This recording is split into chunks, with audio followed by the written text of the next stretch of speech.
నిరుద్యోగుల డిమాండ్లను వెంటనే నెరవేర్చాలని నిరుద్యోగ జేఏసీ వ్యవస్థాపక అధ్యక్షుడు రాజారాం యాదవ్ డిమాండ్ చేశారు. సెక్రటరియట్ను ముట్టడిలో పాల్గొన్న రాజారాం యాదవ్తో పాటు బీసీ నేతలను పోలీసులు అరెస్ట్ చేశారు. అరెస్టు సమయంలో రాజారాం యాదవ్ షర్టు చిరిగిపోయింది. దీంతో రేవంత్ సర్కారుపై రాజారాం యాదవ్ మండిపడ్డారు. తెలంగాణ ఉద్యమంలో సమైక్య పాలకులు సైతం ఇలా దాడులు చేయలేదని ఫైర్ అయ్యారు. మరోవైపు రాజారాం యాదవ్ను ప్రత్యేక వాహనంలో పోలీసులు రహస్య ప్రాంతానికి తరలించారు. రాజారాం అక్రమ అరెస్టుపై నిరుద్యోగులు, బీసీ జనసభ నాయకులు ఆందోళన వ్యక్తం చేస్తున్నారు.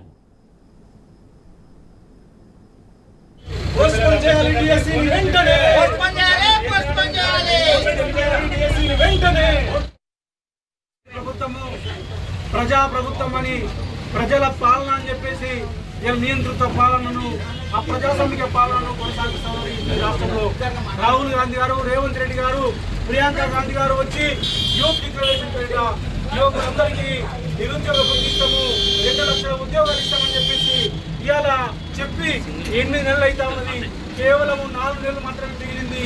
ఇంకా ఎప్పుడు ఇస్తావు రేవంత్ రెడ్డి గారు మీరు ఉద్యోగాలు అని చెప్పేసి మా బిడ్డలందరూ రోడ్ల మీదకి వస్తే వాళ్లకు సంఘీభావంగా బీసీ జనసభ, హిందూ బీసీ మహాసభ, అట్లాగే ఎంబీసీ సంఘాలు, అట్లాగే విద్యార్థి సంఘాలు, విద్యార్థి నిరుద్యోగ సమాఖ్య, ఓయూజేఏసీ, బీఆర్ఎస్సీ పార్టీ అందరం కలిసి, యాదవ సంఘాలు అందరం కలిసి ఇలా పెద్ద ఎత్తున సెక్రటరీ ముట్టడి కార్యక్రమానికి వాళ్ళకి సంఘీభావం చెప్పడానికి వస్తే చాలా దుర్మార్గంగా ఈ ప్రభుత్వము ఇలా అరెస్ట్ చేస్తా ఉన్నది.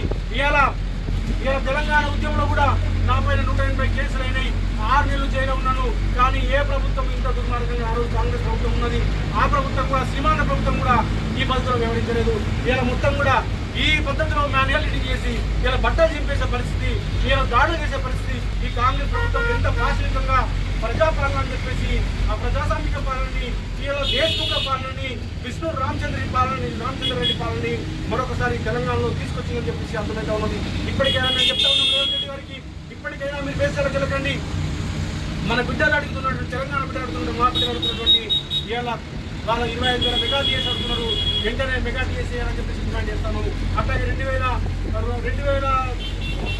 పోస్టులని గ్రూప్లో 3,000 పోస్టులని గ్రూప్ 3లో ఇలా పెంచాలని చెప్పేసి ఇలా వాళ్ళు అడుగుతా ఉన్నారు. న్యాయమైన డిమాండ్, న్యాయమైనటువంటి మీరు చెప్పింది కన్నెడు ఇస్తామని చెప్పేసి గ్రూప్ 1లో బట్టి విక్రమార్క గారు అసెంబ్లీ సాక్షిగా చెప్తున్నారు. మీరు ఇచ్చిన హామీని నెరవేర్చుకోవాల్సిన బాధ్యత ఉన్నది. మేము మాత్రం చెప్తా ఉన్నాము, మీరు 2 లక్షల ఉద్యోగాలు ఇచ్చిన వరకు వేటాడి బీసీ జనసభగా, హిందూ బీసీ మహాసభగా, అట్లాగే ఎంబీసీ సంఘాలు, విద్యార్థి సంఘాలు అందరం కలిసి